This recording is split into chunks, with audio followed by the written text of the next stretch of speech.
Welcome back to Old School Sports and our OOTP 23 playthrough of the Pittsburgh Pirates.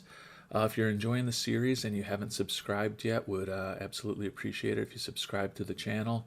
Always like to hear comments from viewers down below, so if you have thoughts, let us know. We are at the early stages of 2043. You can see it's January 7th, 2043. Been a pretty uneventful offseason for the Pirates in terms of additions.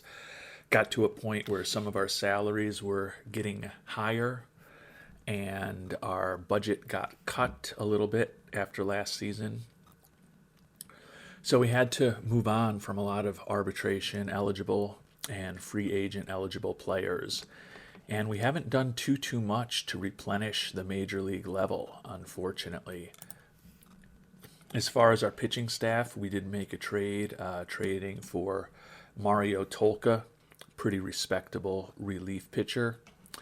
And as far as our everyday players, we made a trade for young second baseman Juan Rivera, who may not end up being a starter for us, but could end up as a starter for us down the line, gives us some versatility in the infield. And then we also picked up Corey Terrell in the Rule 5 draft. No guarantees that he's going to make our roster, but he does give us a little bit of insurance and flexibility as we get closer to spring training. But those are really the only additions to the team that we've made. We do potentially have some help coming from our minor league system. Specifically, Henry Gonzalez is certainly going to be up this season. Probably won't have him at the majors from the start. I am going to service time manipulate him, but he is ready in every aspect except for his home run power. Still has some area to develop in a lot of the traits as far as his basic batting ratings, and did only hit 246 in AAA last year. So plan on starting him down in AAA for the first 3 weeks of the season or so, but think that he will be up shortly after that and hopefully give us a boost since we're not doing much in free agency. Jose Montoya, similar situation, still has some development, particularly with his control and that slider, until I'd view him as being perfectly ready for the majors. But he was 14-11 with a 3.98 ERA in AAA last year. He does have 9 days of major league service with the Angels at the end of 2041 before we traded for him. So from that perspective, probably keep him down for about a month just to manipulate the service time with him also, but he will be reinforcements that are coming from the minor league system. And then Ethan Fox, who we also picked up in that same Montoya trade, is a guy who can help our infield, I think particularly at third base down the line. Not an exceptional prospect. If he's a average-ish major league hitter, that would actually be a pretty good win and a pretty favorable outcome. But just a cheap, inexpensive major league body that is under our control for several years when we bring him up. He's certainly a little further away in terms of his skill set than Gonzalez or Montoya, but would expect that we'll be getting help from him at some point this year. So although we haven't done a ton in free agency and trades to improve the roster, and we've lost a lot, I'm always optimistic about my teams, and I still feel that we've got enough pitching to potentially be competitive in the National League this coming season. And we've definitely been focused on scouting and player development since we started this playthrough 5 seasons ago at this point. So I want to give our scouting and development budgets another bump back towards the levels they were at a year ago. Still want to keep us with a little bit of flexibility to take on some contracts if somebody's out there.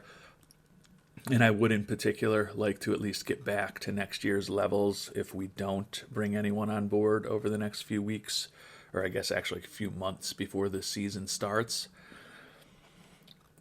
Financial situation is still not great. You can see fan interest. We're just struggling to get consistent fan interest in Pittsburgh, and despite lowering our ticket prices by $1 after disappointing attendance last year, we're on pace to sell even fewer season tickets and have fewer people in the stadium and lower revenue per game. Hopefully, if we're successful on the field from the start, that dynamic will change a little bit.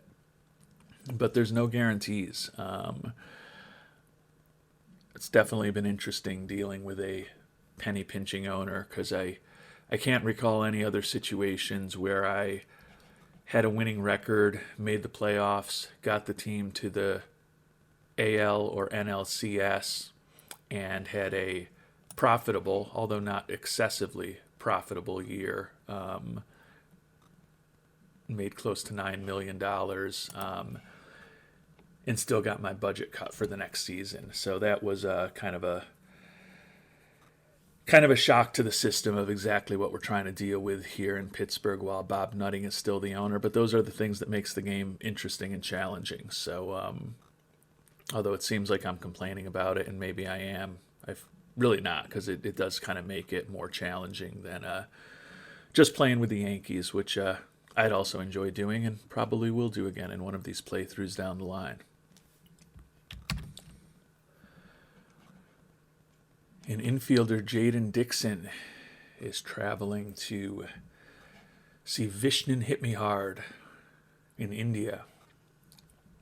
I think I've had the Guru a couple times in this playthrough, and it really hasn't developed into anything. Always a chance that you lose a player when that storyline comes up. We'll see what happens. Makes me feel even better about potentially having Rivera in the system, and also having Ethan Fox in the system if we do end up having some issues with Mr. Dixon, who's potentially either a backup infielder or starting third baseman for us this year, depending on how everything breaks when we get out of spring training. And Jaden Dixon is back, says he feels amazing. He's going to take his game to a whole new level. We'll see whether or not that really happens. Sounds like he was taking some supplements while he was there, so hopefully his performance doesn't drop off the same way that Aaron Rodgers has in the NFL this season.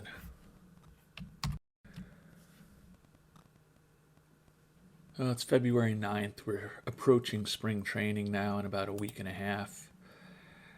Haven't really done too much. All we've done is continue to add some minor leaguers to kind of bolster out some of our teams in our farm system. But going to take a kind of final look right now at who's available in free agency and how expensive they are.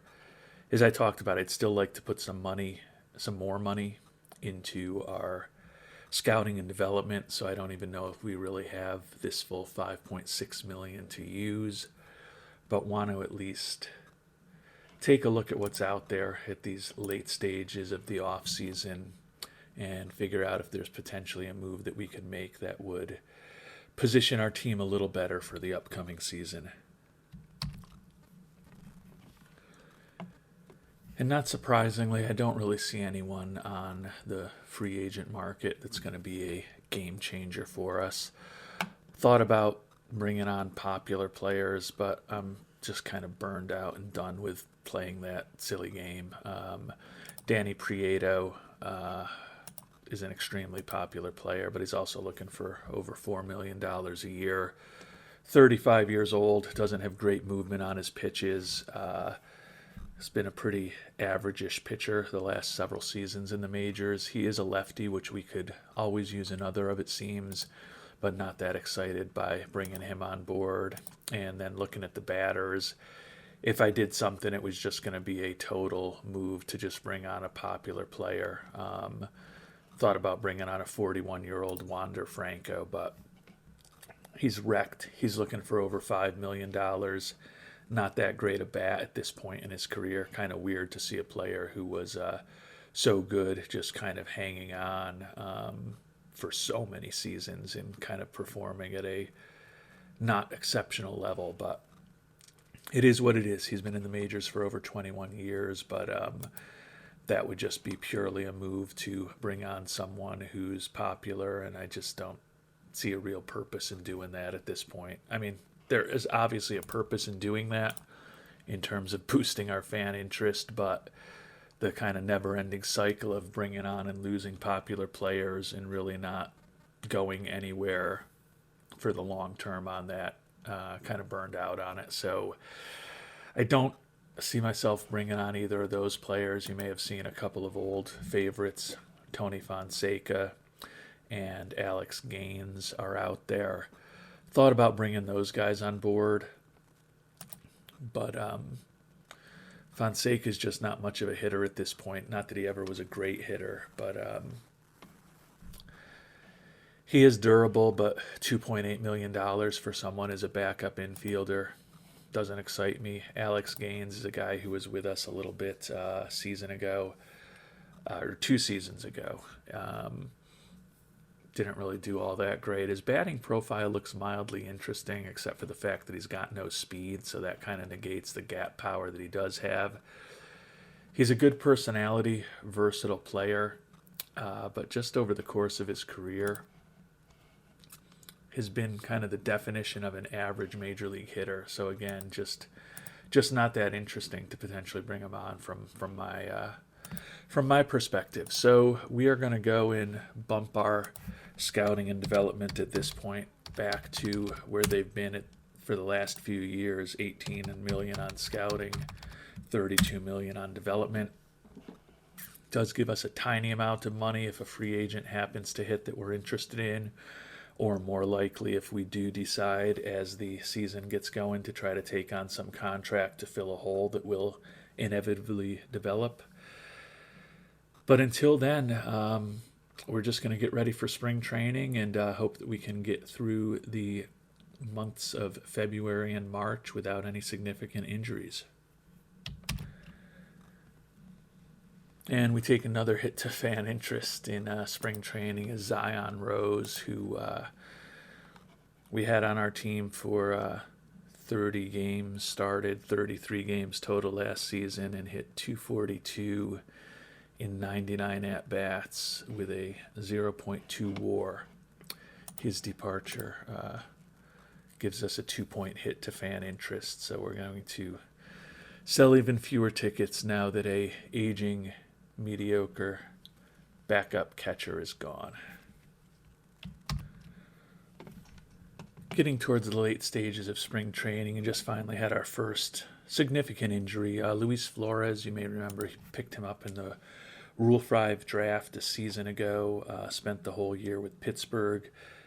Interesting player, great personality, pretty versatile defensively, although he's not great defensively. Has some speed, knows how to bunt, and is a interesting hitter. Pretty good contact and gap power, which he's able to take advantage of with that speed. So certainly a loss for the team, but will give us an opportunity to look at some different players over the last couple of weeks of camp, and then also get to see at least one different player on the 26-man roster while Flores is healing up, and then potentially doing a minor league assignment for a little bit of time to shake the rust off before we most likely bring him back up to the majors.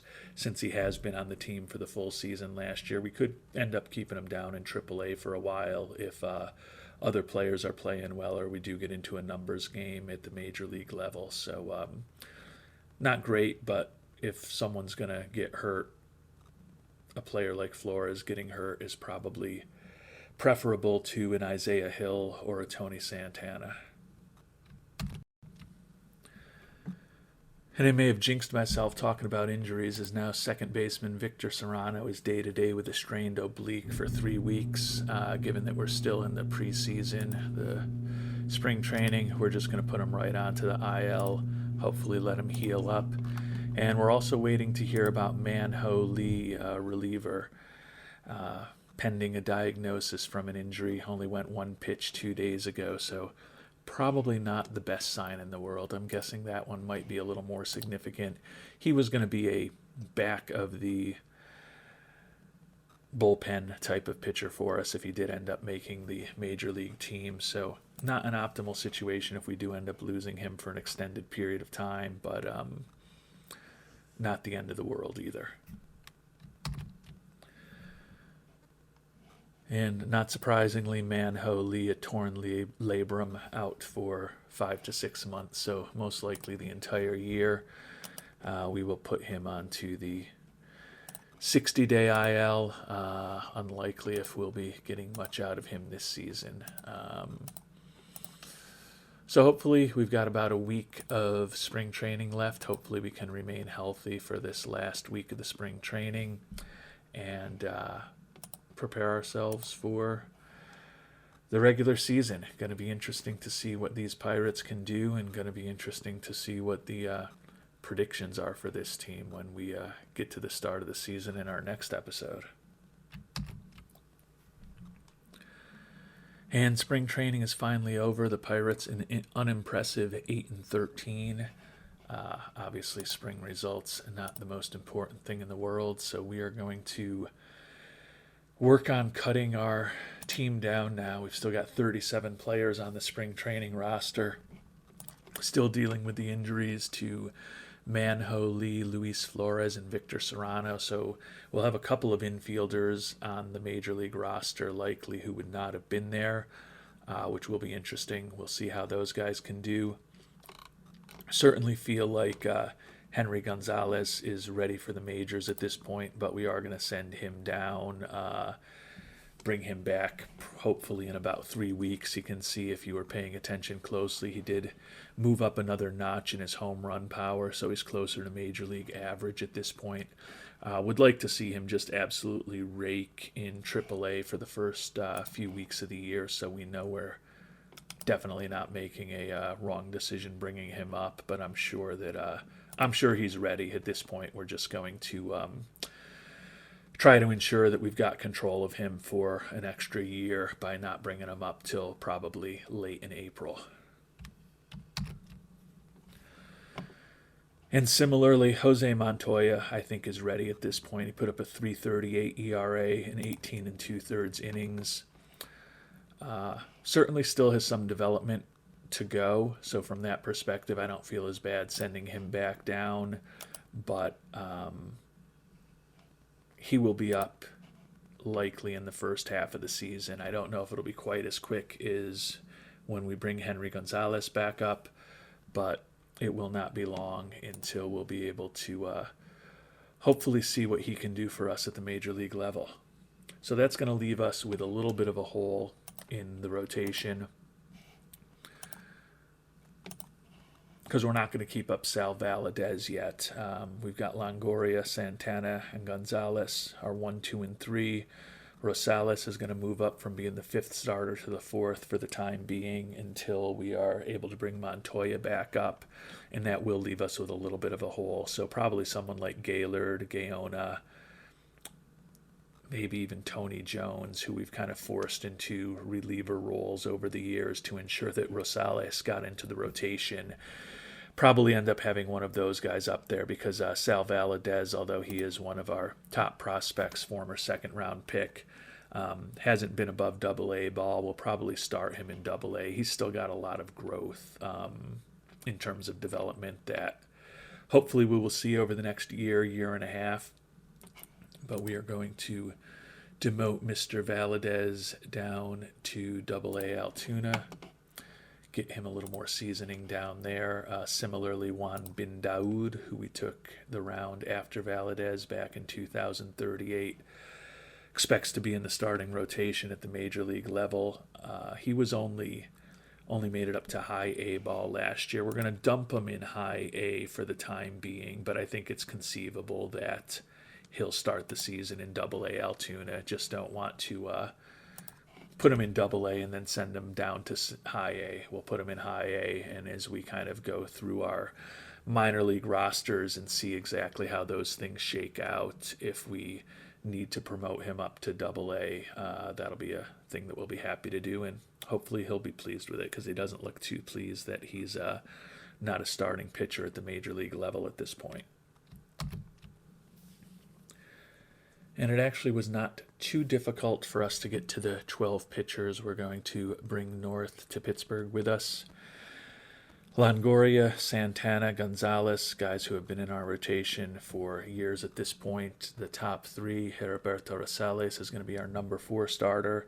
And then our old buddy Omar Gaona, the lefty, who has spent most of his career as a lefty specialist for us, is going to be our number 5 starter, at least until we have an injury or at least until we decide to bring Montoya back up to the majors. Manny Collazo back as our closer, 25-year-old that we picked up in a trade a season ago, had a nice year for us last year. Greg Gaylord and the recent trade addition Mario Tolka, top 2 setup guys out of the bullpen. Middle relievers Ricky Rios. He was kind of the surprise to make the team, not a player who had been on the major league roster much in his history. He's been up 9 days with Philadelphia.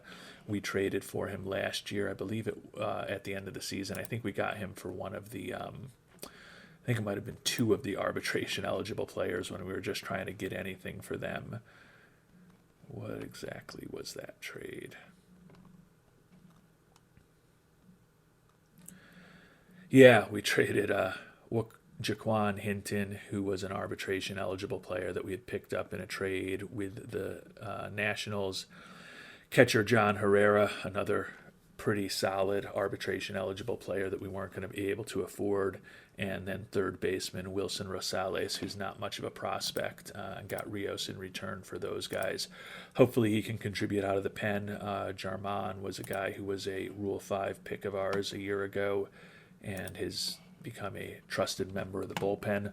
Elijah Helton is a guy who we were talking about, and not just talking about, but actually using as our closer not that long ago. You can see he got 12 saves for us in 2040, 3 in 41, in 5 in 2042. Still a pretty important pitcher out of the bullpen for us. If we can have a guy like him in long relief, it probably means we've got a pretty good bullpen. And then Tony Jones, who we picked up a season ago in a trade with Boston, had a respectable year for us last year, is a guy who can start in a pinch if we need him. He is also popular. Probably, I would think Tony Jones is in his last year with us. I think this is the end of his contract. But I like the pitching staff. Our starting pitching is not as deep as it has been, with the big loss of Gotti in the offseason. But hopefully with the eventual addition of Montoya, we're going to feel pretty good about the rotation. And I like our bullpen too. The only concern I have is we're a little short on lefty arms with Gaona in the rotation right now. Do have lefties Bobby Gonzalez as our 3 starter and Gaona as our 5 starter. But the only lefty out of the bullpen is Manny Collazo. So hopefully once Montoya is ready to join us, that'll allow us to move Gaona back out of the rotation and at least give manager Jan Vasquez a few more matchup options when he's bringing in relief pitchers, because right now he doesn't really have too many decisions to make. It's going to be a righty unless he's going to his closer.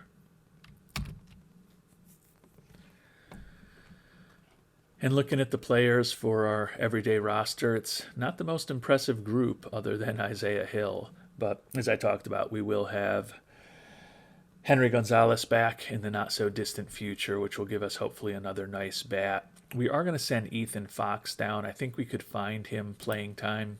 He's the third baseman we picked up in the trade a year ago. Only his 21 games at AAA, still has development in terms of his contact, his home run power, avoiding strikeouts. Would rather get him everyday consistent playing time down in AAA, so we're going to demote him, but I don't think it will be too long until he's back.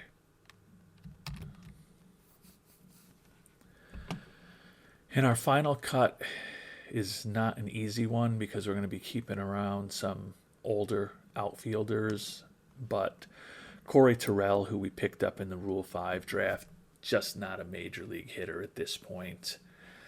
22, almost 23 years old, has never been above high A ball. Thought there was a chance he might make the team, but just don't see enough here. He's always going to strike out a lot, not draw a lot of walks, and even though he may be a guy who can go out and hit 270 with 20 home runs if everything works out perfectly, we're still trying to compete this year.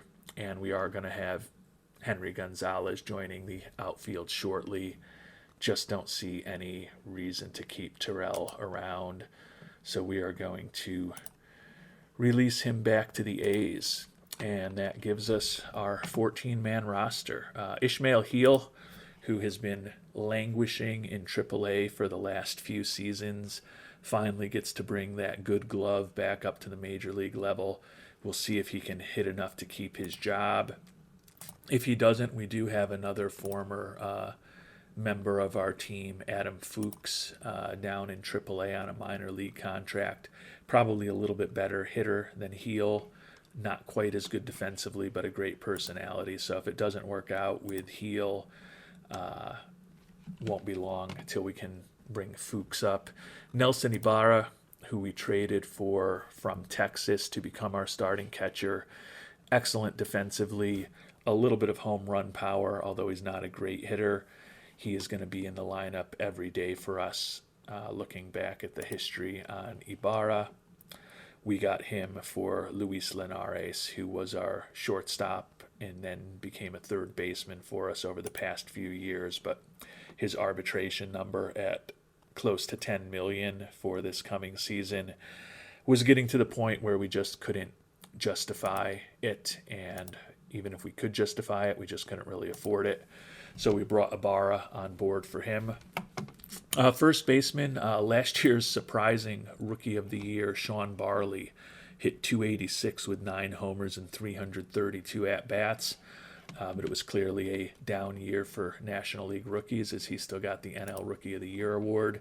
And Alfredo Velasquez, who has been primarily an outfielder for us, but a player with pretty good power, 29 homers and 399 at-bats last year. Doesn't hit for a great average, but those two guys are going to platoon at first base at least until Mr. Flores is ready to come back, and then we'll have some decisions to make.